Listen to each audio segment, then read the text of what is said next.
పాటుగా ఇంకొక అంశాన్ని కూడా చూడాలి. ఇక 25 ఏళ్ళు పునర్విభజన వద్దు, 25 ఏళ్ల పునర్విభజన వద్దు, కేంద్రానికి దక్షిణాది రాష్ట్రాల డిమాండ్, జనాభా ప్రాతిపదికన డీలిమిటేషన్ ఐక్యపేరు. డిఎంకే సారథ్యంలో జేఏసీ తొలి భేటీ, పాల్గొన్న తెలంగాణ, కేరళ, పంజాబ్ సీఎంలు రేవంత్, విజయన్ మాన్. ఇక దాంతోపాటు బీఆర్ఎస్ వర్కింగ్ ప్రెసిడెంట్ కేటీఆర్ సహా 14 పార్టీల నేతల హాజరు.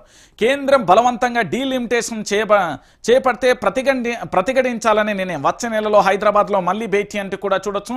సో మొత్తానికి డిఎంకే అధినేత స్టాలిన్ నేతృత్వంలోని చెన్నైలో జరిగిన కేరళ, తెలంగాణ, పంజాబ్ సీఎంల కేటీఆర్ ముఖ్య నేతలుగా హాజరయ్యారు. ఇక ప్రజాస్వామ్యం నియంతృత్వంగా మారుతూ దశాబ్దాలుగా దక్షిణాదిపై కేంద్రం వివక్ష, డీలిమిటేషన్తో ప్రమాదం, ఎంపీ స్థానాలను యథాతథంగా ఉంచి ఎమ్మెల్యేల సీట్ల సంఖ్య పెంచాలి, ఆర్థిక ప్రగతి, పరిపాలన, అభివృద్ధి ఆధారంగా డీలిమిటేషన్ పెంచాలి, మన హక్కుల కోసం ఇప్పుడు పోరాటకపోతే చరిత్ర క్షమించదు, దక్షిణాది రాష్ట్రాల భేటీలో బీఆర్ఎస్ వర్కింగ్ ప్రెసిడెంట్ కేటీఆర్ అంటూ కూడా చెప్పిన పరిస్థితి కనబడుతుంది.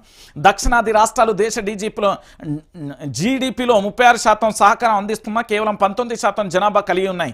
అందువల్ల వీటి పార్లమెంట్లలో 36% ప్రాతినిధ్యత ఇవ్వాలి, రాష్ట్రాల మధ్య విభేదాలు సృష్టించే ప్రయత్నాలు మానుకోవాలంటూ నిన్న కేటీఆర్ సంబంధించి పూర్తి స్థాయిలో అక్కడ చెప్పిన పరిస్థితి కనబడుతుంది. ఇక దాంతో పాటుగా తెలంగాణ రాష్ట్రానికి సంబంధించి పూర్తి స్థాయిలో కూడా మనం చూస్తున్న పరిస్థితి కనబడుతుంది. సో వాస్తవానికి డీలిమిటేషన్తో ఎవరికి లాభం, ఎవరికి నష్టం అంటే జనాభా ప్రాతిపదికంగా, దాంతోపాటు అక్కడ జనాభా ప్రాతిపదికంతో పాటు పూర్తి స్థాయిలో కూడా ఎమ్మెల్యేల సీట్ల అంటే ఆర్థిక ప్రగతి కానీ, పరిపాలన, అభివృద్ధి ఆధారంగా ఉండాలి కానీ రాజకీయ స్వప్రయోజనాల కోసం ఉండకూడదు అనే అంశానికి సంబంధించి కూడా చెప్పాల్సిన అంశం. ఇక దీనితో పాటుగా మరొక అంశానికి కూడా పోదాం. పూర్తి స్థాయిలో కూడా నిన్న మరొక అంశానికి జరిగిన విషయాన్ని కూడా మనం ఒకసారి చూడాలి. తెలంగాణ రాష్ట్ర వ్యాప్తంగా కూడా మరో ప్రధానమైన అంశం కూడా కొనసాగింది. ఏంది అంటే ఇగో ఇక్కడ కోతల సర్కారం, మాటలల్లోనూ చేతలల్లోనూ కోతలే. ఇంద్రమ్మ ఆత్మీయ భరోసా 930 కోట్లు పెట్టి ఇచ్చింది 60 కోట్లు.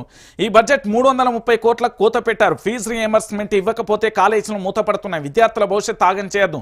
అసెంబ్లీలో మాజీ మంత్రి హరీష్ రావు అంటూ కూడా చెప్పిన పరిస్థితి కనబడుతుంది.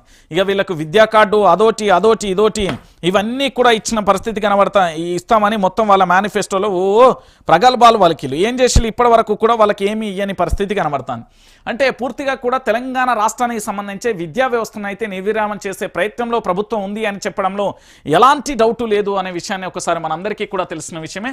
సో పూర్తిగా కూడా తెలంగాణ రాష్ట్ర వ్యాప్తంగా జరుగుతుంది. ఇక మీడియా, అసెంబ్లీలో మీడియాపై మళ్లీ ఆంక్షలు, మంత్రుల ఛాంబర్ల ముందు నిలబడద్దని ఆదేశాలు, లాబీ పాసులు ఉన్నా కూడా జర్నలిస్టులకు నో ఎంట్రీ అంటూ కూడా చెప్తున్న పరిస్థితి కనబడుతుంది. సో మొత్తానికి ముఖ్యమంత్రి గారి అసెంబ్లీలో ప్రకటన తర్వాత దాని తర్వాత జరిగిన పరిణామాలన్నీ కూడా చూసాం.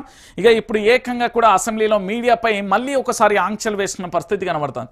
అంటే తెలంగాణ రాష్ట్ర వ్యాప్తంగా ఒకసారి మీరందరూ కూడా ఆలోచించాల్సిన విషయం ఏంటంటే మీడియా ఫోర్త్ ఎస్టేట్కు సంబంధించి అనేక రకాలుగా కుట్రలు కుతంత్రాలు చేస్తున్న పరిస్థితి కనబడుతుంది. ఇక ఈ విషయాలన్నీ కూడా మా రాష్ట్ర ముఖ్యమంత్రి యనుమల రేవంత్ రెడ్డి గారికి ఇక మాట్లాడితే కోపం వస్తుంది కదా. ఒకసారి మా రాష్ట్ర ముఖ్యమంత్రి యనుమల